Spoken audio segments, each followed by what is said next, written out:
I grew up on the likes of Naruto, Pokemon and Dragon Ball on TV. Despite falling out of love with them as I grew older, shonen anime have left a distinct mark on my anime viewing experience. And newer fans of the medium might not remember this, but there used to be a selection of anime called the Big Three, a term that in its prime was one of the pillars of the anime landscape. It referred to three titles, Naruto, One Piece and Bleach, that at a point all aired simultaneously and were the undisputed most popular shows. Since then, Bleach has finished, Naruto has finished, and One Piece at almost 900 chapters isn't going to be the sharp edge of a new generation.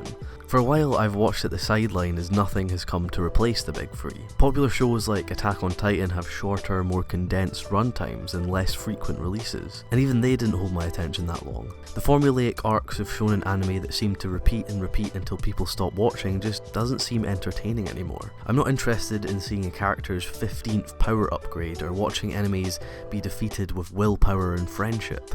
These, along with many others, were the problems that plagued the battle shonen genre, and I'd come to accept that myself and the genre had moved on, leaving everything behind in the era of the Big Three, until a certain show came along, My Hero Academia.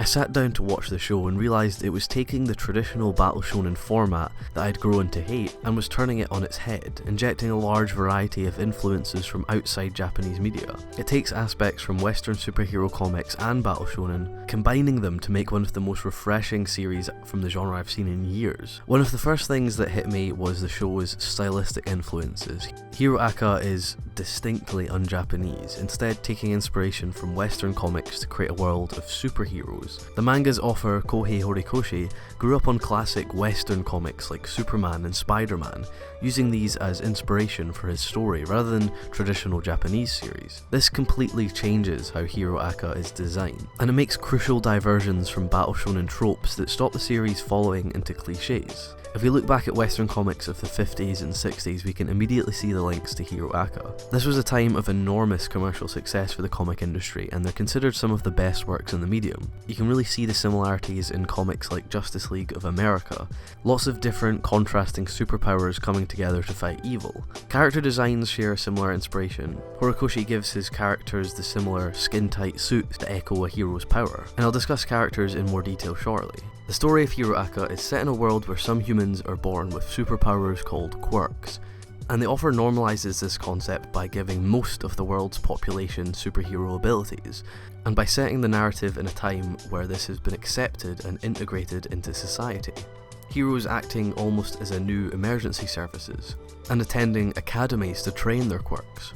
They even go as far as to introduce an economic class system into the world, having people with quirks hone their skills and try to get spots at agencies depending on their abilities, much like how the current education system works. And this is where our story comes in. We follow Izuki as he journeys through the academy to become a professional hero.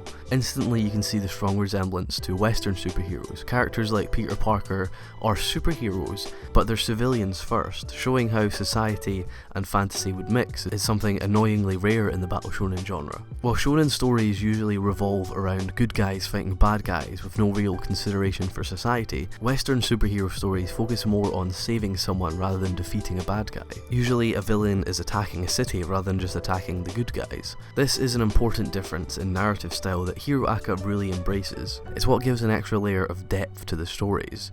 When people are fighting, it's not just their pride or their dreams that are on the line, it's the lives of innocent civilians, their jobs and their public image, variables sorely missed in battle shonen. This is very interesting to see in our age of salary and social status being at the forefront of desire. In a lot of traditional hero stories, the hero just turns up, saves the day, and returns to a completely disconnected existence. Hero Aka forces society and its heroes to mix constantly, as being a hero doesn't separate you from being a normal person. We have constant shots of people in hero costumes doing normal things like commuting to work. Creating this kind of world just makes it a lot easier to connect with the story. Now, all of this genre subversion and building upon the idea of society integration gives the series a solid base to stand on.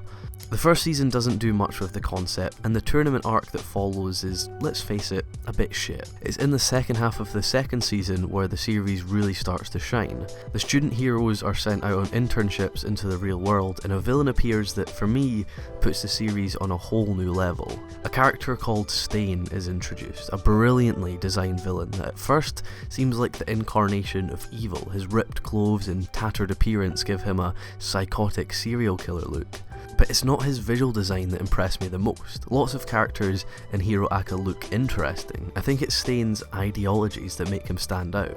Now, at the time of writing this, he's only featured in half a season, so his character could progress differently in the future. It depends on the direction of later seasons, but certainly, the dialogue he's been given so far suggests a really promising collection of themes. He exposes a hypocrisy in the world of Hero Aka, criticising the hero system for having a fake righteousness, and favouring money over real justice. And you start to realise that he might be right. Heroes in the show work, they're employees of companies. Although they preach their desires for justice and peace, they're really not too dissimilar from villains. This becomes more and more apparent as heroes get TV advertising contracts and strict laws on the use of quirks start to appear. Stain starts to blur the lines of good and evil, which becomes the strongest narrative arc in the series. We start to look at every character differently, realising that there isn't a binary good and bad in the world of Hero Academia. This is furthered by Stain's attitude to the more traditional villains of the show as well. He doesn't easily side with the villains either, almost declaring war on everybody. He really reminds me of Scar from FULLMETAL Alchemist, a comparison that starts to become more and more common in these later episodes. Much like in FMA, you start to doubt the system. Little details such as laws controlling the intentions of quirks start to suggest that morality isn't as black and white as it seems, and it might not be the number one objective. There's so much control and mystery around their integration into society that the idea of heroes all fighting for one unified justice just seems so unrealistic. In FULLMETAL Alchemist, the show establishes very firm beliefs in all of its characters, and then as the series goes on, it slowly breaks down each of those beliefs and makes characters 180 on their ideologies. It does this in a way that forces characters to change in the story, creating some of the most interesting character arcs in anime. I don't want to be as rash as to say that Hero Aka has currently been on par with FMA's narrative, but it is interesting, and the show has already established a number of characters that fit this potential mould. Bakugo and Todoroki have backgrounds where they both want to be heroes and fight for justice, but also have a disdain for the system.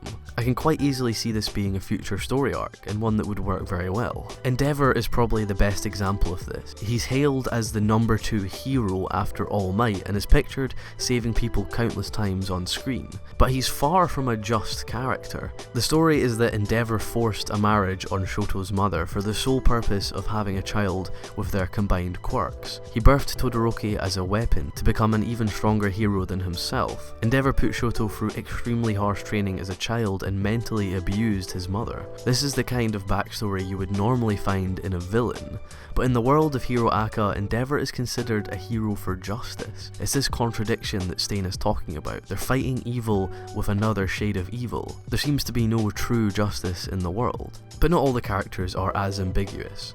You have clear villains such as Tomura Shigaraki, and clear heroes like All Might and Deku. These are characters that will help us navigate the moral landscape of Hero Academia, almost providing a scale. I think it's this mixture of good and evil that gives the series a unique twist. Setting it aside from the typical battle shonen is the reason I've ended up watching over 30 episodes of a genre that I thought I was done with. It reflects our own society of people worshipping fame over morality. Justice isn't put on an unrealistic pedestal. And Stain is just the start for the series. Like I mentioned, so far he's only had one small story arc and would need a very calculated and well written trajectory to be anything close to the likes of Scar from FULLMETAL Alchemist. It's important not to get carried away too quickly in a story like this. The first 20 or so episodes were not nearly as impressive as the most recent ones, but the foundation is now there for a story that subverts traditional shonen and superhero narratives. I think what the story needs to do is continue blurring good and evil, with Deku as a kind of pillar of morality. We need to explore the faults with heroes and the hypocrisy of the system.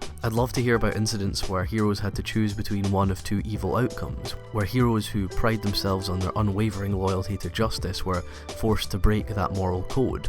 We've already seen this at the end of Season 2, where experienced heroes tell Deku and the younger heroes that during their fight they should have picked an option that would leave two other characters to certain death. Todoroki loudly protests this, and we enter a moral grey area. This is the kind of storytelling Hero Academia needs to stick to if it wants to continue breaking the mould, but that's all to be seen in later seasons. Let me know your thoughts on what I've discussed in the comments. Do you think the story is on its way up? Can it progress into something more than just your standard battle shonen? Leave your thoughts in the comments, and if you enjoyed the video, please do click the like button and check out some other ones.